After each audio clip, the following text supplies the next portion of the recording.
Hello everyone, this is Steve, and I'm here today with Bob and Josh, and we're here to discuss a dead card game, Future Card Buddy Fight Ace. This is the second iteration of Buddy Fight, and this is a second iteration of Vanguard on top of that. This is a game that kind of evolved from playing Card Fight Vanguard, and the creators eventually had a sideshow anime that they wanted to make a card game for, and this is it. This game actually was discontinued just a few months ago. This was one of the sets from about a year and a half ago at this point. But unfortunately, the game did not survive the pandemic, and we're going to be able to take advantage of that because we get to open a whole box of it. So this is a kind of a cool little set. This is the War of the Dragon Gods. So this whole theme is all built around three different worlds: the Dragon World, the Legend World, and the Darkness Dragon World. What was nice about this game, so this is a Bushiroad game. What was really nice about this game is that you could actually buy boxes based on the world you wanted to buy packs from, like you wanted to get packs of. They'd only throw in two to four different worlds. So if the world you were playing, because you had to build your deck to have a specific world type, if that was not the world you were interested in, you didn't have to buy boxes of it. So that was one nice quality of this, is it would only get you packs that would have cards of the worlds that you're interested in. Oh, imagine Magic with all blue-green booster boxes. Oh, I would just buy those. Yeah, everyone would. Yeah, why would anyone buy the white boxes or the red boxes? Those would be terrible. Since the only thing worth playing in Standard anymore is blue-green. Blue-green, people, that's all we got. Blue-green. Uro. Uro. Only play Uro, and then we don't even play mana to acquire the Omnath. We just get it off a Lotus Cobra. Yeah. All right, people. So this is the open of this box, and they're going to advertise some anime to you because they'd like to do that. It's all actually on YouTube, which is great. Buddy Fight is your typical Digimon-esque series. So if you're into that type of thing, you got it. Vanguard, if you're into basically Persona, you're going to be interested in this. And of course, they want to advertise a few other things in here. Girls Band Party, which I'm not going to touch that. And finally, Detective Conan, which is Case Closed. So if you've heard of Case Closed, that's kind of like Phoenix Wright is the best thing I could describe it as. But these are just some things. This is their advertisement. And of course, we reveal that they give you a box topper right with the box. And this is from a world that is not one of these worlds. This is from the Danger World. Danger World. From Danger. It's dangerous. I can tell you a little bit about the anatomy of this card. We have a one-size monster. You can have basically in this game, you get to have 3 lanes. So just as an example, I'm going to use 3 packs as lanes. So you have 3 lanes that you can have monsters in. You can only attack through the middle lane because your opponent's life total is going to be on the other side of this lane. But you had supplementary cards that could buff your main lane here. So if I had this guy in the main lane here, he would be able to protect me for 1,000, and he'd be able to deal 1,000. So not that powerful of a creature in general. But one of the nice things is he has a hit total of 3. So if he does hit, he hits for 3, which is pretty good. That's actually one of the max stats that you can hit on a conventional creature. But you can only have a monster total up to 3 in the zones. So you could have like a 1-1-1, you can have a 2-1-0, you could have a 3-0-0, whatever works, that you can try to get as many creatures out on the field as possible. And obviously that's only 3 creatures. So that is your basic breakdown of how this game functions. You start with 10 life, and you can go up and down life through the game. And one of the cool things is you get to have a creature on a side deck that is your buddy, that if you draw a copy of him from your normal deck, you can do something called a buddy summon that will allow you to gain a life, and you can play the creature right to the field, which is kind of cool. So And one other thing to let you know about this game is that it's pretty fast. Competitive decks go off on turn 2. So if you just wanted to have a side game, you'd be able to do that. So yeah, that's just a quick breakdown for the two of you, because I don't think either of you have played this game. I know nothing about this. I've heard you talk about it a lot. Yeah, I had a minor foray into this game, and I enjoyed it. So I was just wondering why you're opening the War of Dragons instead of the Girl Band Party. I should have opened Girl Band Party. That was probably a lot more interesting. So we have spells just like in any other game. So this is from the Dragon World. You're going to see each of the cards have their own borders depending on the world they're in. Like this one, this is from Legend World. So he has like this filigreed setup. He's a size 0 monster. So that's what I was talking about earlier with the size 0. We have another spell. This is from Darkness World, the Darkness Dragon World. Forgive me, Darkness Dragon. Then we have an item. They have item cards that can equip, that you can actually equip. You have like an equip zone right below your main creature. And every pack has a foil in it, and this is your rare. Your rare is automatically foil. Take a look at the foiling on this, and tell me what you think. Well, it's definitely an anime type foil with those like gradients going across there. Nice thick card though. Yeah, feel that card stock on that. And they're doing the same sort of thing like Final Fantasy does. Like the back of the card has a kind of like glossy highlights to it. Magic started doing that with the Expeditions and Zendikar. Yeah, they definitely did. It's called a cold press, or I'm trying to remember the name of the printing process that does that. But that foiling's pretty interesting. It's pretty wild. So it looks like you're only getting what, like 5 You get cards? 5 cards per pack. Yeah, they kind of cut out the middleman. You get 3 commons, an uncommon, and a rare. And how many packs are in the box? 30. Okay. You get 30 packs. So they really are cutting the fat out a little bit, because that's kind of their intention on this game. So just so both Josh and Bob know, I just opened 2 more packs. They have rares in them. Now, the rarity system is all over the board. There is commons, there are uncommons, there are rares, there are double rares, there are triple rares, and there finally are secret rares. So we'll be looking at a few of these here. So we've only hit some rares so far, so nothing too magical there. Those cards don't tend to hold that much value unless they saw play. Believe it or not, there is a secondary market for this game still because, well, again, it's only been dead for about 4 or 5 months now. So according to the back of the box, there's also specials and buddy rares. And buddy rares, yes. This is a double rare. Take a look at the foiling on the double rare. I don't want to. Yeah, it's a little bit like, isn't it a little mind-numbing? I feel like it's going to hurt me. Like if I look at it for too long, like I think that's the intent of the card. Gonna burn my retina. It probably will. Was this their attempt to get the the Pokemon seizure-inducing, but in a card form? I think so. So this is basically what was it? Magical something Porygon? Yeah. Do they make this in a regular card at all that you can read it without, No.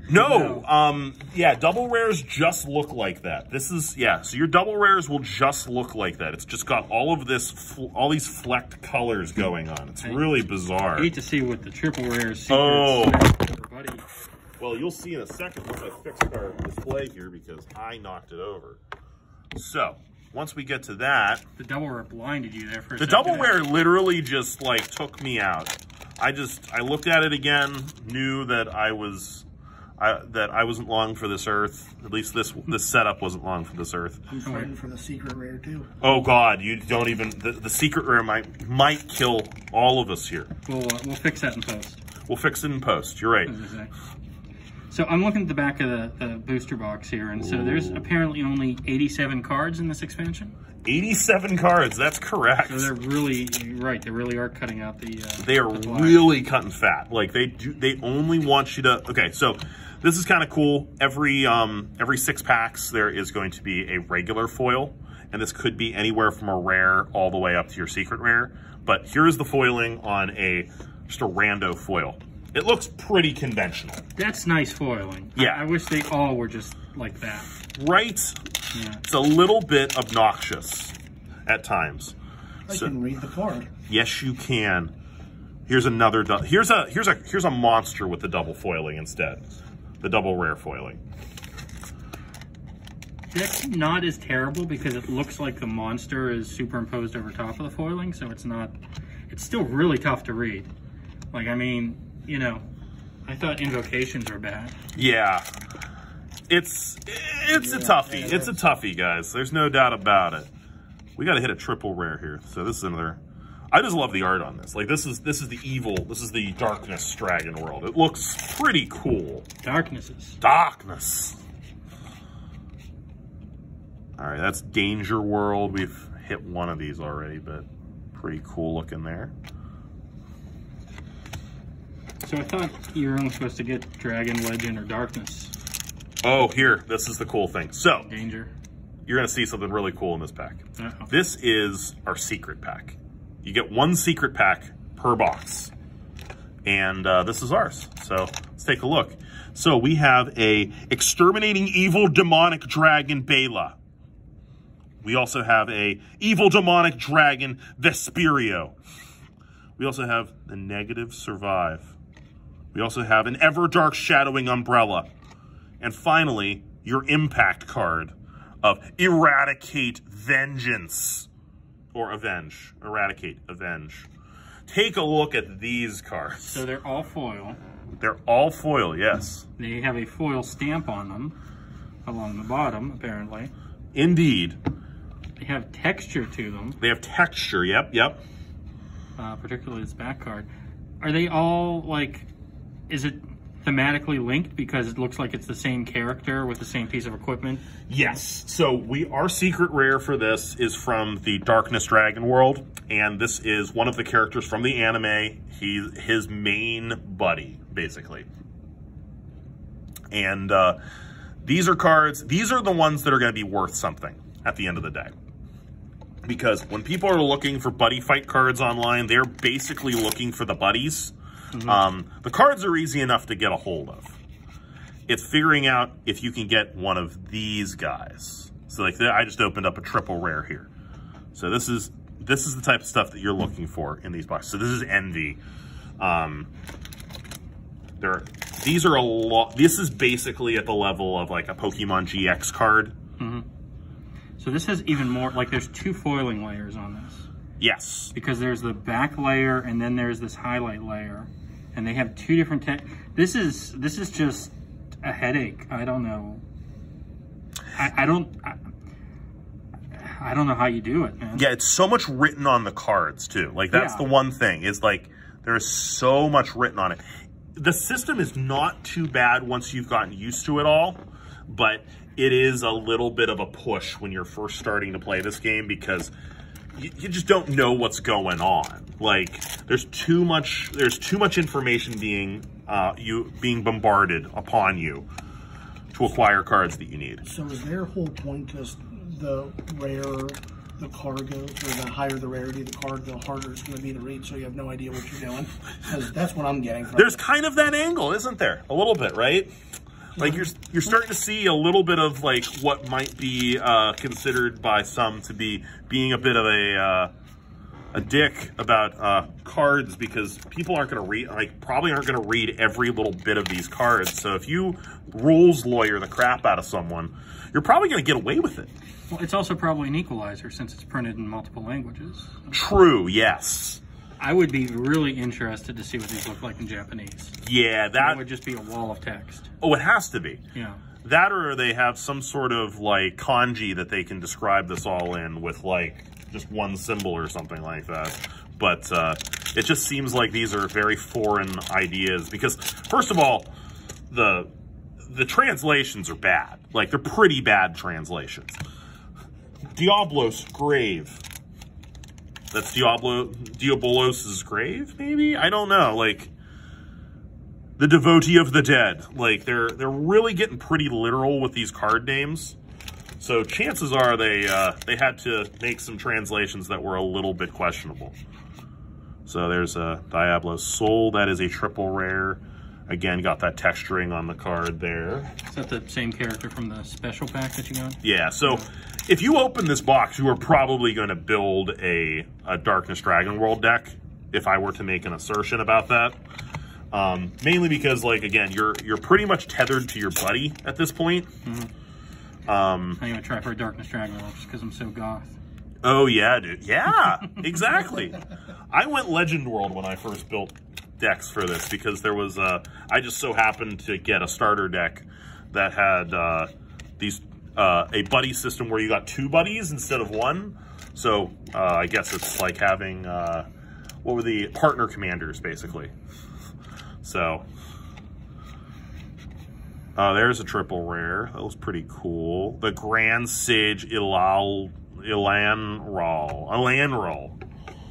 All right, last pack. We're not going to open any more of this because this was a lot of information. And also, I'm slightly blinded, and I'm concerned about my eyesight now.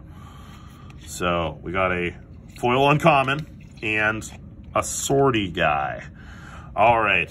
Well, that was a buddy fight. The cards are blinding. The card stock's good. Card stock's real good. Card stock's great. You know, it seems like because the Final Fantasy card games got really good card stock. It seems like a lot of the Japanese style games have some really good printing processes going on. They're developing new techniques, even though some of them make the cards illegible. And it's something I've noticed also with Magic cards, like the printed in the USA versus printed in Japan. The Japan printings are a lot better. They just are, yeah. It's like the foiling doesn't curl quite as much. Like, I couldn't even imagine these cards curling because the cardstock's so thick in comparison. Like, it's just so much more, it just holds up better. Well, because they also have that coating on the back, I wonder if that helps. Because the whole reason cards curl is the cardboard absorbs moisture and the cardboard side of it expands, but the foil side is metal, so it can't.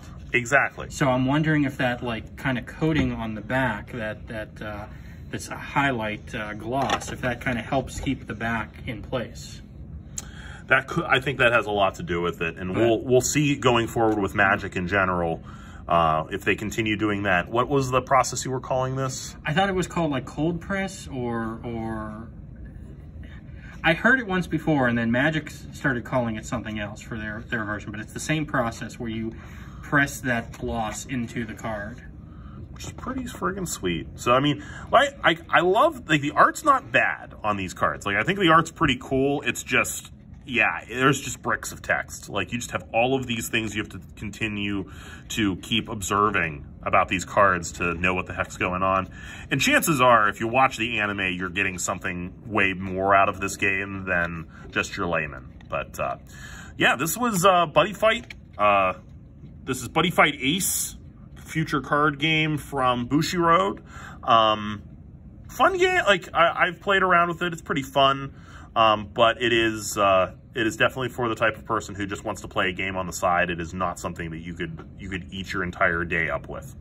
But thanks for watching the video. If you liked the video, make sure you like, share, and subscribe. If you didn't like the video, give us a thumbs down. Let us know what we can be doing better, because at the end of the day, this is an entertainment thing for you. Have a great rest of your day. Bye-bye. Future Card Buddy Fight Championship Edition Turbo Ace. Woo!